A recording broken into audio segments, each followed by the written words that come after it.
Welcome. Today we have Meridith Elliott Powell with us to discuss how we can convert uncertainty into a competitive advantage. Meridith is an award-winning author, business growth strategist, sales futurist, and keynote speaker.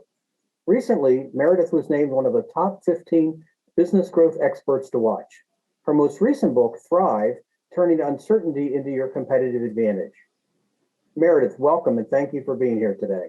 Thank you. I'm excited to be here and excited to talk about one of my favorite topics, uncertainty.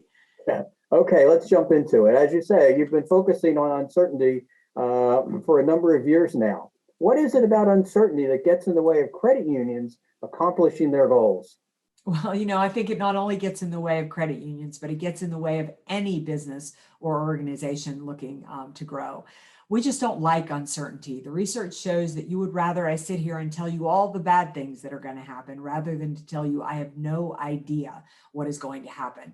But when I think about anybody in the financial services industry, I do think it hits them a little harder. In a credit union, we want to make a plan. We want to know a strategy. We want to know what we need to do and how we need to accomplish it.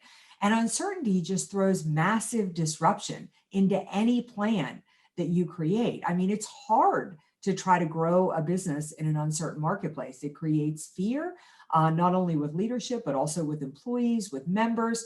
There's just countless challenges to uncertainty. So it is completely understandable that people are stressed by it. Right. Okay. All right. It's understandable. It is all around us. So if uncertainty is all around us and just never goes away, how do credit union leaders go about their work of serving their members' needs? Yeah, well, they need to prioritize their members' needs. That's the first thing. I mean, if you focus more on your members than you focus on your own problems, the irony is that your credit union is going to grow for a multiple of reasons. But getting your team focused on your members, focusing on what you can control and forgetting about the rest. I always tell my clients that success isn't logical. And, I study successful people for a living, Larry, and it just amazes me that there isn't a logical sequence to why people succeed. But what it comes down to is they understand what they can control and what they can't control. And they focus their time and their energy on what they can control. So if credit unions do that, if you look at it and say, there's so much in the marketplace we can't control, but what can we control? Member relationships, member value, building an exceptional team, having great products, an incredible member experience. Those things you can control, put your time and energy there, and you are going to emerge successful. Good. Makes a lot of sense. So one of the attributes that you speak of is uncertainty is that its source is always changing. It might be this, and then something comes out of the blue. What advice can you share for dealing with the ever-changing nature of uncertainty? Yeah, it's hard, right? I mean, it's change on steroids. Just the moment you make a plan, something shifts and something changes. I'm a master certified strategist by training, and when I first started doing strategic plans, they had them up. We updated them every 5 years. Now they say every 2 to 3 months. That's how fast it's changing. So I have a proven 9-step formula for what you need to do to thrive in an uncertain marketplace. And while I would prefer you use all 9 steps, I'm going to give you 3 that honestly, if you put them into place, if you use them and use them in order, it's going to position you to be successful in today's marketplace. Is number 1, you have got to have a relentless vision. You have got to know where you are going in this crisis, who you want to be, and what it's going to look like when it's over. I liken this strategy to Martin Luther King Jr.'s "I Have a Dream" speech.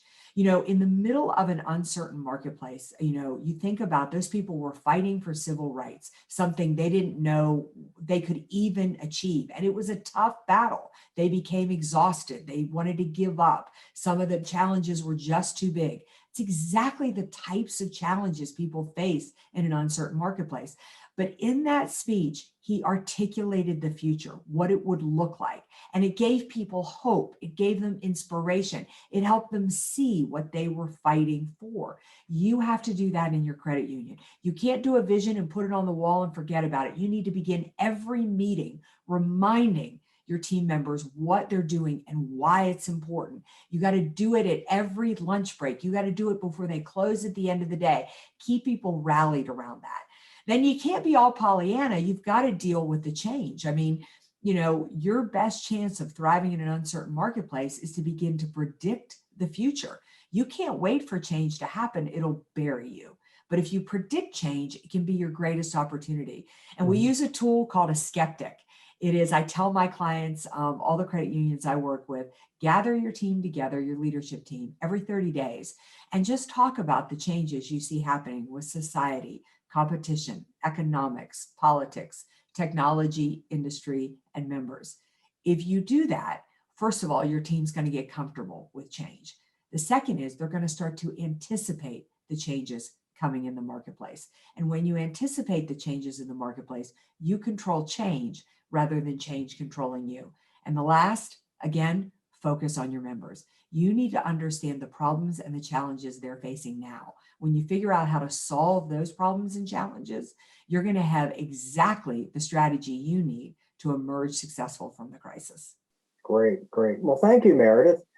Thank you for helping us unconceal the opportunities for credit unions that are hidden inside all of these uncertainties.